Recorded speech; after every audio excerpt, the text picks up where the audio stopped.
Welcome dear students of class 10th. We are going to start our new topic, that is derivation of the expression for chemical constant for general reaction.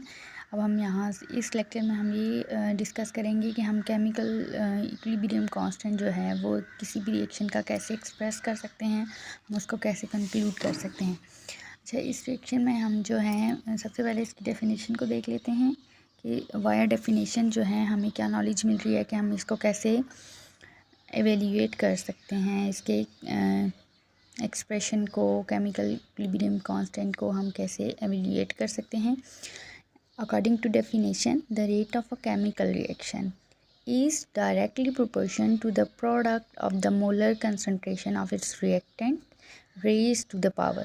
अब इसका rate of chemical reaction किसके directly proportion है कि जो product बनता है हमारे molar concentration, product of molar concentration, कौन सा मोलर कंसंट्रेशन, किस चीज़ की मोलर कंसंट्रेशन, जो हमारे पास रिएक्टेंट्स हैं वो रेज टू द पावर हो रही है, सही। और वो फिर किसके इक्वल है, equal to their number of moles, अब total number of moles in a balanced chemical equation of the reaction. Got it. अब हमारे पास एक सिंपल सी हमने जनरल एक्सप्रेशन ले लिया है लॉ ऑफ मैस एक्शन का। According to their law of mass action for general reaction हमारे पास स्मॉल ए अब हमारे पास रिप्रेजेंट कर रहा है मोलर कंसंट्रेशन को, और स्मॉल बी जो है वो molar concentration of B. Small A molar concentration of A and small B for molar concentration of B, reactant B. Then C, small c is also represent the molar concentration of our product, that is C, and D is the molar concentration of our second product D. Got it।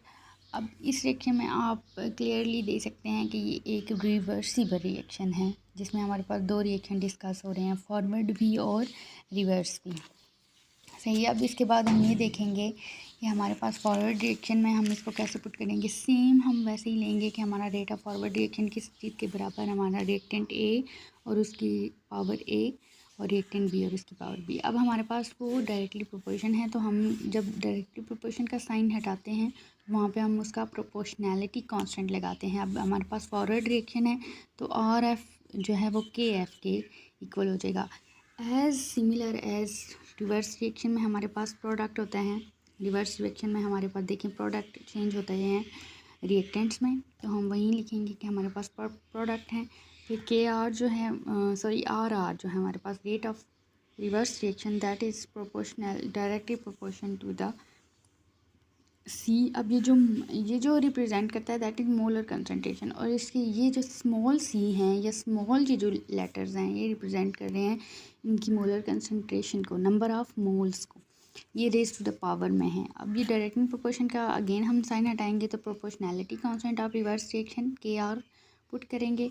अब दोनों जाहिर सी बात है, हम जब ये दोनों reactions पढ़ते हैं रिवर्सिबल रिएक्शन में तो हमारे पास एक इक्विलिब्रियम कंडीशन आती है जिसमें हमारे पास rate of forward reaction equal हो जाता है रेट ऑफ रिवर्स रिएक्शन के। इसमें भी हमारे पास यही हुआ है, हमारे पास ये दोनों इक्वल हो गए हैं इक्विलिब्रियम स्टेज पे, तो हमारे पास ये जो है कांस्टेंट जो है प्रोपोर्शनैलिटी कांस्टेंट की जो वैल्यूज़ हैं वो भी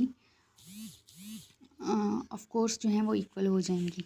अब उनकी इक्वल होने के बाद हम जो है प्रोपोर्शनैलिटी कांस्टेंट को एक साइड पे लाएंगे, और जो हमारी कन्वेंशनल वे होती है कि हमारे पास हमेशा प्रोडक्ट ऊपर होता है और रिएक्टेंट हमारे पास डिनोमिनेटर में होता है। इसी तरह हमारे पास देखें ये जो ब्रैकेट्स हैं square bracket that represent molar concentration and their small letter represent number of moles वो रेज टू द पावर, हम एज इट इज़ उनको पुट करेंगे।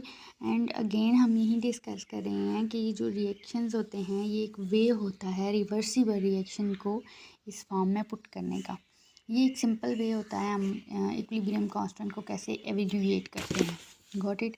अब हमारे पास नेक्स्ट पेज पे हमारे पास कुछ एग्जांपल्स हैं, अब हम इसको जो है प्रैक्टिकली परफॉर्म करते हैं, लिख के क्यों ना कर लें, इससे आपको ज़्यादा अच्छे से समझ आ जाएगी, तो हम इसको लिख के कर लेते हैं।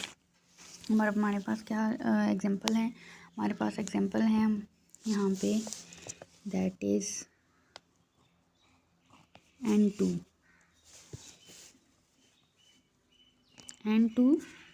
प्लस। अब हमारे पास दूसरा हमारे पास रिएक्टेंट है O2, अब N2O2 रिवर्सिबल रिएक्शन में हमें देते हैं 2NO।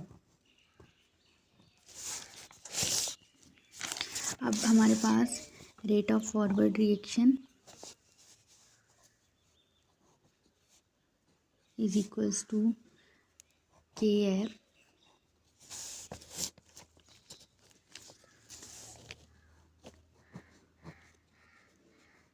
N2 and O2। अब अगेन वैसे ही हमारे पास rate of reverse reaction that is equals to KR।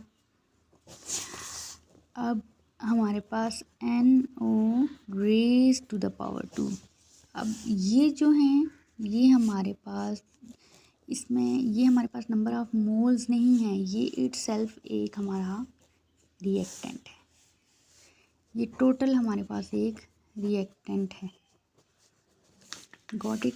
अब ये जो 2 है that shows number of moles. अब वही नंबर ऑफ मोल हमारे पास रेज टू द पावर में पुट हुआ है। अब हम इसका जो है equilibrium constant Kc that is equals to NO power 2 bye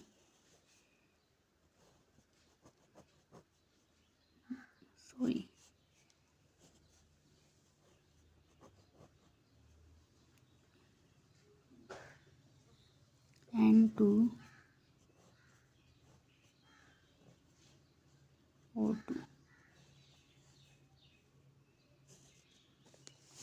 This is our expression for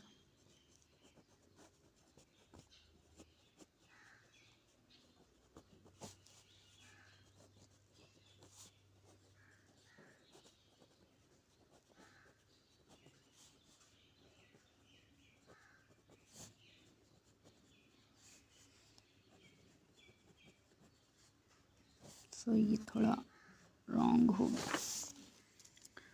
Got it? This is our one example for expression of equilibrium constant.